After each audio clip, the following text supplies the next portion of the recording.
John is 35 years old. It's 11,047 at night. The glow of his laptop screen is the only light in the room. He's staring at his bank account, $100,000. A lifetime of work. Late nights. Skipped lunches, Saturdays at the office. All of it sitting right there, in one number.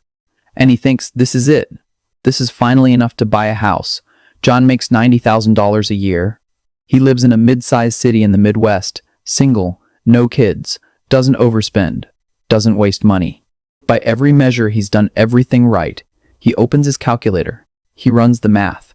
And then a number appears that hits him like a wall, $387,000. That's the average price of a decent home in his city. In 2026, nearly 4 times what he has saved.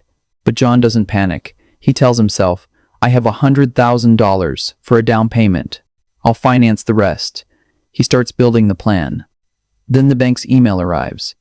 Interest rate, 7.4%. John runs the numbers again. A $287,000 loan at 7.4% over 30 years. Monthly mortgage payment, $1,987. Just principal and interest. Property taxes, $420 a month. Homeowner's insurance, $180. Total housing cost, $2,587 every single month, just to have a roof over his head. His take-home pay after taxes is $6,200 a month. That means housing would eat 42% of his income. Banks won't approve more than 28%. John gets rejected. He tells himself, fine, I'll look at something smaller. He finds options around $310,000. Runs the math again. A $210,000 loan. Monthly payment, $1,450 loan. Monthly payment, $1,455. With taxes and insurance, $2,055. Still 33% of his income. The bank says borderline. They'll approve it, but John needs $85,000 for the down payment and another $15,000 for closing costs. That's his entire $100,000 savings gone in a single day. Emergency fund? Zero. Car breaks down, credit card, loses his job. 1 month from disaster. John lies awake that night. In the morning, he thinks about his coworker Marcus, same situation 3 years ago. Marcus bought a $320,000 house, made it work, tightened his budget. Today he owns it. But Marcus's wife works too. Their combined income is $160,000. That's John's problem. His income is solidly middle class, but in 2026, on a single income, $90,000 isn't enough to win the housing race. And this isn't just John's story. In 2024, the median income of first-time homebuyers in America was $97,000. The median home price was $426,000.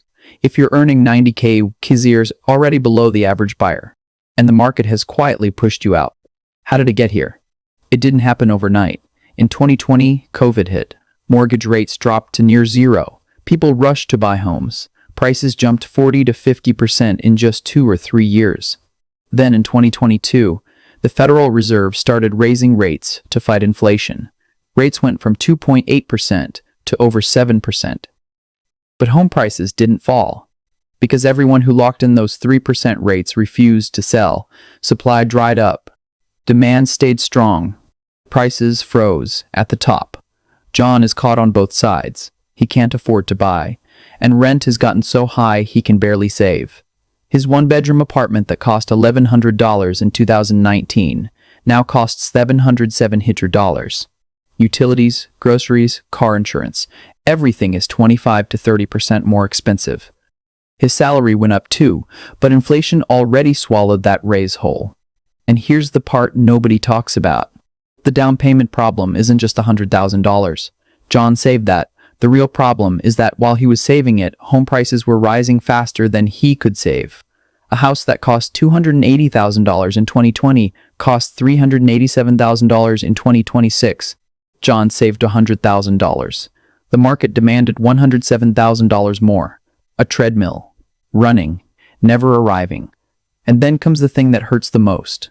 Comparison. John's colleague Dan is 38 years old. Makes $82,000 a year. Less than John. But Dan bought his house in 2018, $240,000. at a 3.5% interest rate. His monthly mortgage payment, $1,078, less than John pays in rent today. That same house is worth $390,000 now. Dan didn't do anything extraordinary. He was just there at the right time. John wasn't. And now John is asking himself, did I do something wrong? Did I spend too much? Should I have earned more? No. John did everything right. He went to college, got a good job, saved consistently, lived within his means, but the system had already decided how hard homeownership would be for a single-income, middle-class earner trying to enter in 2026. Wealth grows fastest for those who already have it. Income doesn't rise fast enough for those just starting out. So what are John's options now? Some people say, move to a smaller city.